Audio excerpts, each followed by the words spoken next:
సార్వత్రిక ఎన్నికల్లో ఘోర పరాభవం తర్వాత వైఎస్ఆర్సీపీలో ముసలం మొదలైందా? వైసీపీ అధినేత జగన్మోహన్ రెడ్డికి తన పార్టీలోనే వ్యతిరేక స్వరాలు మొదలయ్యాయా అంటే అవుననే సమాధానం ఇస్తున్నారు కొంతమంది రాజకీయ విశ్లేషకులు. ఈ నేపథ్యంలో ఇక ఈ అంశం మీద మనం విశ్లేషణ చేసుకునేటువంటి ప్రయత్నం చేద్దాం. ప్రస్తుతం మనతో పాటు ఉన్నారు తెలుగుదేశం పార్టీ అధికార ప్రతినిధి సూర్యదేవర్ లత గారితో మాట్లాడదు. లత గారు నమస్తే అండి. నమస్తే. లత గారు, ఆంధ్రప్రదేశ్లో సార్వత్రిక ఎన్నికల్లో వైఎస్ఆర్సీపీ ఘోర పరాభవంతో వైఎస్ఆర్సీపీలో ముసలం మొదలైందని, జగన్మోహన్ రెడ్డికే ఆ పార్టీలో వ్యతిరేక పవనాలు వీస్తున్నాయి, వ్యతిరేక స్వరాలు కూడా వినిపిస్తున్నాయి అంటూ ఒక వార్త ఇప్పుడు సోషల్ మీడియాలో చక్కర్లు కొడుతుంది. దీని మీద మీ అభిప్రాయం ఏంటి? ఇప్పుడు ఓడిపోయిన తర్వాత సమీక్ష చేసుకోవటం అనేది సహజం, ఏ పార్టీ అయినా కూడా. కానీ అక్కడికి వెళ్ళిన వాళ్ళు ఆ జగన్మోహన్ రెడ్డి చేసే డిస్కషన్ ఎలా ఉందంటే, అతనే చెప్తున్నాడు, అతను చెప్పింది అందరూ వినాలి. సో దానికి కూడా సమీక్షకైనా అందరూ వస్తున్నారా అంటే అందరు రావట్లా. 175 నియోజకవర్గాల్లో వాళ్ళందరినీ ఆయన పిలిచినా కూడా ఎవరు వచ్చే పరిస్థితి కూడా. మొన్న విస్తృత స్థాయి సమావేశం జరిగింది. ఆ సమావేశానికి కూడా మీరన్నట్లుగా 175 నియోజకవర్గాల్లో పోటీ చేసినటువంటి అభ్యర్థులు రాలేదు. గెలిచినటువంటి 11 మంది ఎమ్మెల్యేలు ఎవరైతే ఉన్నారో వాళ్ళలో కొంతమంది మాత్రమే వచ్చినట్టున్నారు. అలాగే ఎంపీలు కూడా అందరూ వచ్చినట్లు లేరు. ఏంటి అసలు విస్తృత స్థాయి సమావేశానికి కూడా అందరూ హాజరుగానటువంటి పరిస్థితుల్లో అసలు జగన్మోహన్ రెడ్డి కే ఆ పార్టీలో వ్యతిరేకత ప్రారంభమైంది అన్నట్టుగా కొన్ని వార్తలు వస్తున్నాయి. దీన్ని ఎలా చూడొచ్చు అంటే, వైఎస్ఆర్సీపీ సార్వత్రిక ఎన్నికల్లో ఘోర పరాభవాన్ని చవిచూసినటువంటి నేపథ్యంలో అవి ప్రజలు ఇచ్చినటువంటి తీర్పు కాదు, ఈవీఎం ట్యాంపరింగ్ జరిగింది అంటూ వైసీపీ నాయకులు కొంతమంది చెప్తూ ఉన్నారు. అలాగే వైసీపీ అధినేత జగన్మోహన్ రెడ్డి దాన్ని నొక్కి వక్కాయిస్తున్నటువంటి నేపథ్యంలో మరికొంతమంది వైసీపీ నేతలు మాత్రం అసలు ఈవీఎం ట్యాంపరింగ్ అనేది అవాస్తవం అంటూ చెప్తూ ఉన్నారు. అసలు ఏం జరుగుతుందో వైసీపీలో? దానిలోనే రాపాక వరప్రసాద్ గారు ఆయనే చెప్తున్నారు కదా, ఇదంతా ఫేక్ న్యూస్లు మాట్లాడకండి, గ్రౌండ్ లెవెల్ ఏంటో మాట్లాడండి. అసలు ఎప్పుడైతే 3 పార్టీలు కలిసి పోటీ చేయడం వల్లే ఆంధ్రప్రదేశ్లో వైఎస్ఆర్సీపీకి 11 సీట్లు వచ్చాయి, 164 స్థానాలు కూటమికి వచ్చాయి, దీంట్లో ఈవీఎం ట్యాంపరింగ్ జరిగిందనే దానికి ఎటువంటి సాక్ష్యాలు లేవని ఆయనే చెప్పడం మొదలు పెట్టారు.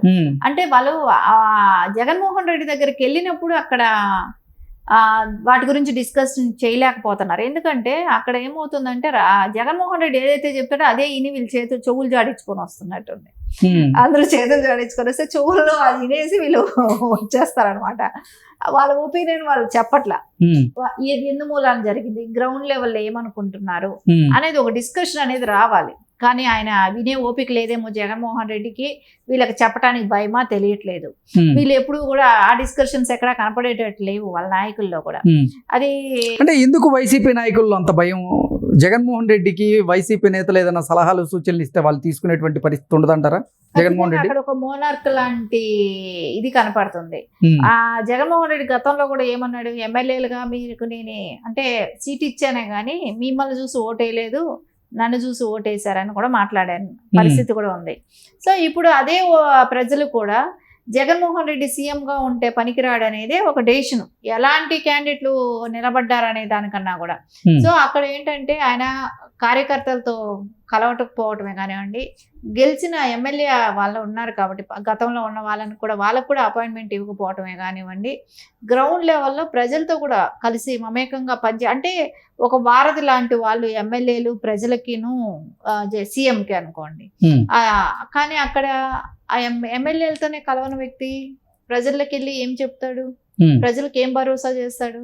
కానీ అక్కడ ఏమి జరగలేదు కదా. అది కూడా ఆ జరిగిన మిస్టేక్ను కూడా ఆయన వరకు తీసుకెళ్ళలేకపోతాం. అంటే ఇంత ఘోర ఓటమి తర్వాత కూడా ఆయన చెప్పుకోలేని పరిస్థితిలో ఉన్నారంటే ఇంకా జగన్మోహన్ రెడ్డికి వీళ్ళు ఎంత భయపడుతున్నారు అనేది ఇక్కడ మనకు ఒకటి అర్థమవుతుంది. సరే, ఇంకా బయట వచ్చి ప్రెస్ మీట్లు పెట్టి ఏదో కొనుగొనాన్ని చిన్నగా చెప్పటం కాదు కదా. సో వాళ్ళకి అది కూడా చెప్తున్నారు కదా. అనిల్ కుమార్ యాదవ్ ఆయన కూడా చెప్పాడు, కొంతమంది నోరు దురుసుతో మాట్లాడారు, అది కొంచెం తగ్గించుకుంటే బాగుంటది అనేది అనిపించింది అనేది ఆయన చెప్పాడు. అంటే నోటి దురుసు వల్లే మేము ఓడిపోయాము అనుకుంటే, ప్రజలు నోటి దురుసు వల్లే మమ్మల్ని ఓడించారు అంటే మేము నోటి దురుసు తగ్గించుకోవడంలో తగ్గించుకునే ప్రయత్నం చేస్తామంటూ కూడా ఆయన చెప్పాడు. కాట్సాని రాంభూపాల్ రెడ్డి గారు ఆయన కూడా ప్రెస్ మీట్ పెట్టి ఏం చెప్పారు, ఎమ్మెల్యేలకే అక్కడ మాకెళ్ళి చెప్పుకోవటానికే మాకు అవకాశం లేదు, మా గురించి పట్టించుకున్న వాళ్ళు లేరు, గంటల గంటల పడిగాపులు పడి మేము వచ్చేసేవాళ్ళం అని చెప్పారు కదా, ప్రజలతో మమేకం కాలేకపోయామని కూడా చెప్పాడు కదా. సో ఇవన్నీ ఎమ్మెల్యేలు కొంతమంది ఓపెన్ అయ్యి చెప్తున్నారు, కొంతమంది ఆయనకి సమాధానం చెప్పడం ఎందుకు, ఆడెళ్ళి నిలబడుకోవటం ఎందుకు, ఏదో ఇప్పుడు మీరు వాళ్ళ మీటింగ్ పరిస్థితి కూడా మీరు చూడండి, టీడీపీ మీటింగ్ ఎలా జరుగుతుంది, వైసీపీ మీటింగ్ ఎలా జరుగుతుంది అనేది మనకు అక్కడ చూస్తే అర్థమవుతుంది. ఆయన ఇట్లా సోఫాల్లో ఒకలాగా ఒక కుర్చీలో అలా కూర్చొని ఉంటే చుట్టూ నిలబడుకోవాలా, అదే మీటింగ్, అదే దీని గురించి ఎలక్షన్లో ఓడిపోయిన తర్వాత ఒక డిస్కషన్ చేసుకునే పరిస్థితి అట్లా ఉంటుందా? అంటే అటువంటి పరిస్థితులు ఉన్నప్పుడే ఇక వైసీపీలో జగన్మోహన్ రెడ్డి గారి మీద ఆయన నిర్ణయాల మీద ఖచ్చితంగా వ్యతిరేకత మొదలవడం అనేది జరుగుతూ వస్తుంది కదా. ఖచ్చితంగా అదే జరుగుతుంది కదా. ఇప్పుడు 75 మంది నియోజకవర్గాలు 175 నియోజకవర్గాల నుంచి రావాల్సిన క్యాండిడేట్లు ఎక్కడ వచ్చారు? 20 మంది కూడా రాలేదు కదా. అంటే వాళ్ళకందరికీ కూడా అదే ఏముంది, అక్కడికి వెళ్తాం, ఆయన నిద్రపోయి లెగిస్తే అనేది ఏదైతే మీడియాలో చెప్పిందో అది వాళ్ళు కూడా వినుంటారు.